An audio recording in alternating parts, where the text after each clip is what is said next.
অসুস্থ স্ত্রীর জন্য তারেক রহমানের চিকিৎসা সহায়তা। আজহারের মাহফিলে 22 ছিনতাইকারী আটক। পটুয়াখালীতে বিএনপির কর্মী সমাবেশে দুই গ্রুপের সংঘর্ষ, আহত 5। জানাবো দ্রুত জাতীয় সংসদ নির্বাচন, ভোটের ইস্যুতে বাড়ছে দেশি বিদেশি চাপ। এবং সর্বশেষ জানাবো পক্ষ ভারী করার জন্য আপনারাই আওয়ামী লীগকে ফোন দেন, বললেন শামা ওবায়েদ। শুনছিলেন সংবাদ শিরোনাম, এবারে বিস্তারিত। বিএনপি নেতার অসুস্থ স্ত্রীর জন্য তারেক রহমানের চিকিৎসা সহায়তা।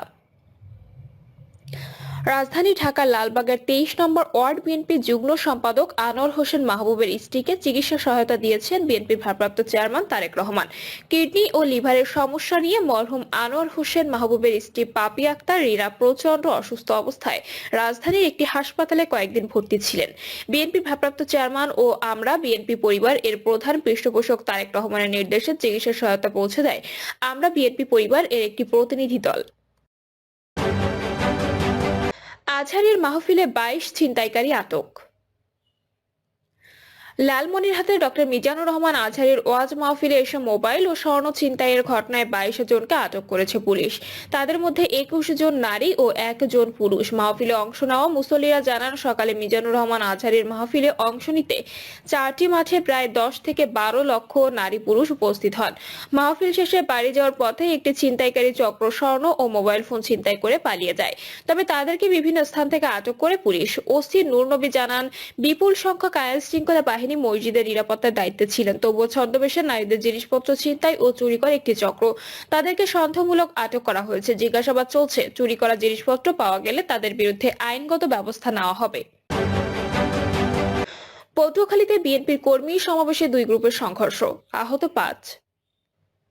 পটুয়াখালী জেলা বিএনপির কর্মী সমাবেশে দলীয় অভ্যন্তরীণ বিরোধের জেরে দুই গ্রুপের নেতাকর্মীদের মধ্যে সংঘর্ষের ঘটনা ঘটেছে। এতে অন্তত 5 জন নেতাকর্মী আহত হয়েছেন। আহতদের পটুয়াখালী মেডিকেল কলেজ হাসপাতালে ভর্তি করা হয়েছে। স্থানীয় সূত্রে জানা গেছে, কর্মী সমাবেশটি জেলা বিএনপির সম্মেলনের প্রস্তুতি নিয়ে আলোচনা করার জন্য আয়োজন করা হয়। সমাবেশে দুপুর থেকে বিভিন্ন এলাকা থেকে নেতাকর্মীরা এসে জড়ো হতে থাকেন। সেখানে আলতাফ হোসেন চৌধুরী সমর্থিত গ্রুপ ও স্নেহাংশু সরকার দুই গ্রুপের মধ্যে স্লোগান ও মঞ্চে ওঠাকে কেন্দ্র করে বিরোধ শুরু হয়। প্রত্যক্ষদর্শীদের মতে, আলতাফ হোসেন চৌধুরী সমর্থিত গ্রুপ একটি মিছিল নিয়ে সমাবেশ স্থলে উপস্থিত হওয়ার পরে সাবেক সাধারণ সম্পাদক মাকসুদ বাজিদ পান্না মঞ্চে উঠতে গেলে স্নেহাংশু সরকারের সমর্থিত নেতাকর্মীরা তাকে প্রতিরোধের চেষ্টা করেন। এ সময় দুই গ্রুপের মধ্যে বাকবিতণ্ডা শুরু হয়। পরে এক পর্যায়ে হাতাহাতি এবং মারামারি বেঁধে যায়। সংঘর্ষে বেশ কয়েকজনকে রক্তাক্ত অবস্থায় হাসপাতালে পাঠানো হয়েছে। দ্রুত জাতীয় সংসদ নির্বাচন, ভোটের ইস্যুতে বাড়ছে দেশি বিদেশি চাপ। দ্রুত নির্বাচন চাই যুক্তরাষ্ট্র ও ভারত। নির্বাচন নিয়ে আগ্রহ চীনেরও। জনপ্রতিনিধিদের কাছে যত দ্রুত ক্ষমতা হস্তান্তর করবে ততই দেশের মঙ্গল। অন্তর্বর্তীকালীন সরকারের বয়স এরই মধ্যে 5 মাস পার হয়ে গেছে। গঠিত হয়েছে 2 ধাপে মোট 11টি সংস্কার কমিশন। এরই মধ্যে সংবিধান, নির্বাচন ব্যবস্থা, দুর্নীতি দমন কমিশন ও পুলিশ সংস্কার কমিশনের প্রতিবেদনের প্রধান উপদেষ্টা ডক্টর মোহাম্মদ ইউনূসের কাছে জমা হয়েছে। তবে ছাত্র জনতার অভ্যুত্থানে আওয়ামী লীগ সরকারের পতনের পর গঠিত এই সরকার কতদিন দায়িত্ব পালন করবে, রাষ্ট্রের প্রয়োজনীয় সংস্কার কবে নাগাদ সম্পন্ন হবে, কবে নির্বাচনের মাধ্যমে দেশের রাজনৈতিক সরকার প্রতিষ্ঠা হবে, প্রশ্ন এখন সবার। বিশেষ করে আইন শৃঙ্খলা পরিস্থিতি সন্তোষজনক পর্যায়ে না থাকা, দ্রব্যমূল্য বৃদ্ধি, বিনিয়োগে মন্দা, প্রশাসনে অস্থিরতা, পরাজিত শক্তির নানা অপকৌশল, এসব কারণে সরকারের উপর দ্রুত নির্বাচন দেওয়ার চাপ প্রবল হয়ে উঠেছে। দেশের রাজনৈতিক দলগুলো ছাড়াও এই ইস্যুতে আন্তর্জাতিক অঙ্গনের চাপ বাড়ছে অন্তর্বর্তী সরকারের উপর। তবে বহির্বিশ্বের চাপে বাংলাদেশের রাজনৈতিক পরিস্থিতি পরিবর্তনের দিন শেষ বলে মনে করেন জাতীয় নাগরিক কমিটির নেতারা। কূটনৈতিক সূত্র বলছে, ডক্টর ইউনূসের সরকার দায়িত্ব নেওয়ার পর থেকে যুক্তরাষ্ট্র, যুক্তরাজ্য, ইউরোপীয় ইউনিয়ন সহ বেশিরভাগ দেশই সরকারের সংস্কার পদ্ধতির জোর সমর্থন দিচ্ছে। হাসিনা সরকারের দুর্নীতির বিষয়ে সরকারকে সমর্থন করে।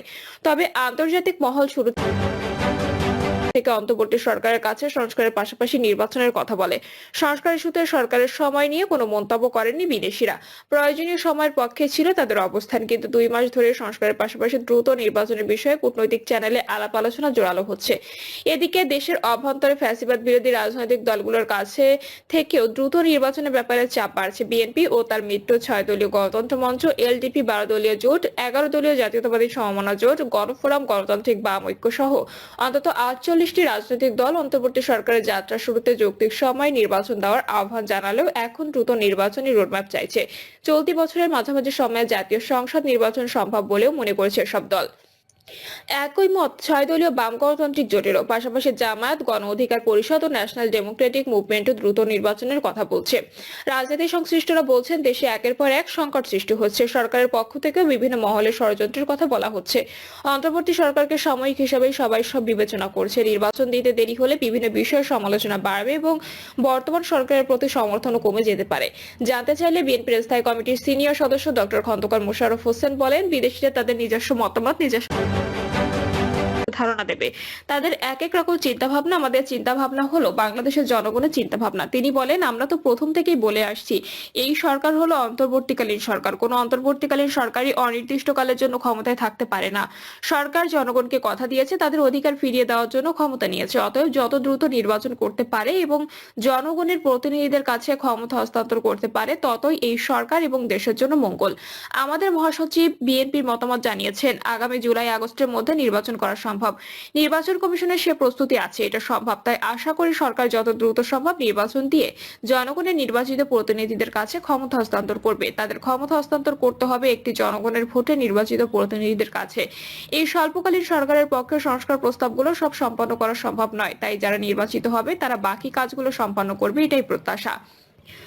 বাংলাদেশ জামায়াত ইসলামী সেক্রেটারি জেনারেল অধ্যাপক মিয়া গোলাম পরওয়ার বলেন, ন্যূনতম সংস্কার করতে যেটুকু সময় যৌক্তিক, সে সময়টুকু নিয়ে সংস্কার শেষ করে নির্বাচনী রোডম্যাপ ঘোষণা করা উচিত। যৌক্তিক সময় যেটুকু লাগে সে সময়টুকু সরকারকে দেওয়া উচিত, তবে খুব লম্বা সময় দরকার নেই। তাহলে নির্বাচনটা নিরপেক্ষ ও জাতির আশা আকাঙ্ক্ষা পূরণের মতো হবে বলে আমরা মনে করি। কূটনৈতিক সূত্রগুলো বলছে, মার্কিন নির্বাচনে জো বাইডেনের দলের পরাজয়ের পর থেকে বাংলাদেশ ইস্যুতে যুক্তরাষ্ট্রের আগ্রহের সঙ্গে ভারতের আলোচনা বাড়ে। এর আগে বর্তমান সরকার ও বাংলাদেশের দ্রুত নির্বাচনের প্রতি ভারতের আগ্রহই বেশি দেখা গেছে। শেখ হাসিনা ইস্যুতে ঢাকা দিল্লির কূটনৈতিক সম্পর্ক নিয়েও ওয়াশিংটন মাথা ঘামায়নি, কিন্তু সম্প্রতি বাংলাদেশের নির্বাচন নিয়ে ভারতের সঙ্গে যুক্তরাষ্ট্র আলোচনা করেছে বলে জানান ভারতে নিযুক্ত মার্কিন রাষ্ট্রদূত এরিক গার্ডসেটি। এছাড়া আঞ্চলিক দুই প্রভাবশালী দেশ ভারত, চীন সহ আরো কয়েকটি দেশ ও আন্তর্জাতিক সংস্থা বাংলাদেশের নির্বাচন নিয়ে আগ্রহ প্রকাশ করেছে। বিদেশিদের নির্বাচন অনুষ্ঠানের বিষয়ে আগ্রহের বিষয়টি আরো স্পষ্ট হয় ভারতের সেনা প্রধান জেনারেল উপেন্দ্র দ্বিবেদীর মন্তব্যে। গত সোমবার দিল্লিতে সংবাদ সম্মেলনে এক প্রশ্নের জবাবে তিনি বলেন, সম্পর্ক নিয়ে নির্বাচিত সরকারের সবাই কথা হওয়া উচিত। যদিও বাংলাদেশের নির্বাচন নিয়ে কথা বলার মতো তিনি যথাযথ লোক নন। গত শনিবার কলকাতায় আমেরিকান সেন্টারে বাংলা সাংবাদিকদের সঙ্গে মত বিনিময়ের মধ্য দিয়ে ভারতের নিযুক্ত মার্কিন রাষ্ট্রদূত এরিক গার্সেটির বক্তব্যের দুদিন পর ভারতের সেনা প্রধানের বক্তব্যকে ঘিরে আলোচনা শুরু হয়।